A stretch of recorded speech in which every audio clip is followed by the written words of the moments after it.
जोहार, जय झारखंड।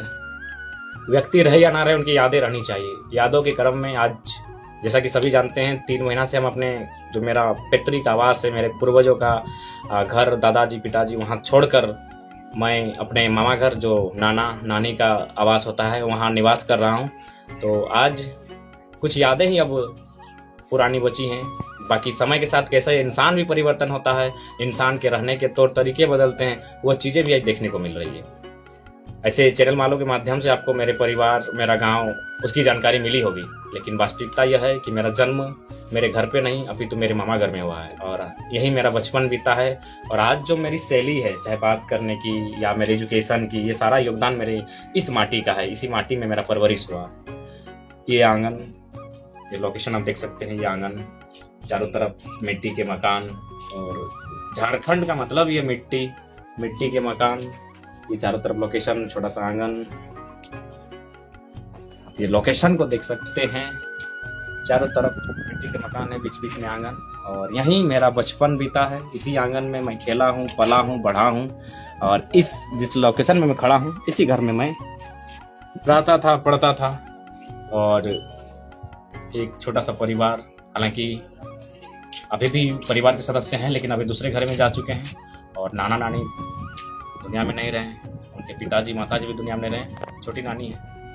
और मैं बार बार आपको अपनी वीडियो में जिक्र करता हूँ एक बात का, आपने नोटिस किया होगा काढ़ा के संबंध में। ये कटवरा काढ़ा करेगा लड़की, तो नानी इसी घर में गाली देती थी। यही मेरा एंट्री होता था, आगे यहीं खाना मांगते थे, और नानी इसी घर में घुसते भी नहीं थे और गाली स्टार्ट होता था, जो मैं बार बार अपने वीडियो में कहता हूँ, कटवरा काढ़ा करेगा लड़की। तो मैंने पूछा कि भाई काढ़ा का मतलब क्या है, काढ़ा के माने की ला बुझा।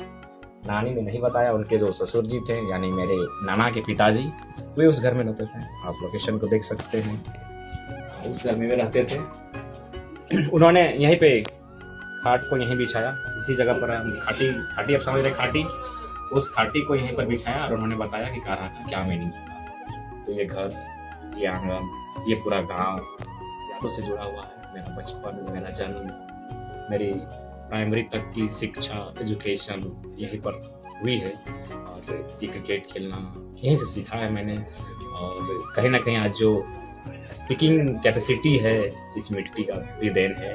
यहीं के लोग, मेरे नाना नानी, उनके पिताजी माताजी, मौसा मौसी, और भी मेरे मामा मामी, सबका सहयोग रहा है, जिस कारण आज मुझ में अगर कुछ भी थोड़ा सा जस्ट इम्प्रूवमेंट है, इन्हीं कारणों से।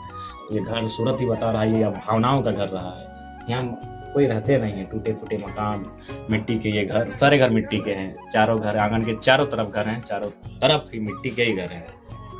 तो आप देख सकते हैं मेरा बचपन जहाँ बीता है, अब उसकी हालत क्या हो चुकी है। लोग अब यहाँ नहीं रहते। मैं इसलिए बार बार कहता हूँ कि इंसान समय के साथ परिवर्तन हो जाता है। उनके रहन सहन में, उनके पहनाव में, उनके खान पान में, उनके घर में भी परिवर्तन होता है। इन आंगन जहाँ मेरा बचपन बीता है, ये घर भी आप देख सकते हैं। पूरा आंगन ही, सारे घर अब मिट्टी के थे और मिट्टी में मिलने लगे हैं, क्योंकि यहाँ लोग नहीं रहते हैं। नाना नानी रहे नहीं, उनके बाकी नाना नानी जो नाना के भाई हैं, वे लोग हैं, कुछ हैं, नानियाँ भी हैं। लेकिन जो मूल घर था हमारा, जो मूल आंगन था, पुराना आंगन, वो अब उस अवस्था में नहीं है, जिसमें आप देख सकते हैं यहाँ पे मेरा काफ़ी बचपन बीता है। और आज मिट्टी का घर मिट्टी में मिलने लगा है, और बस यादें और भावनाएं अब जुड़ी हुई हैं। जोहार।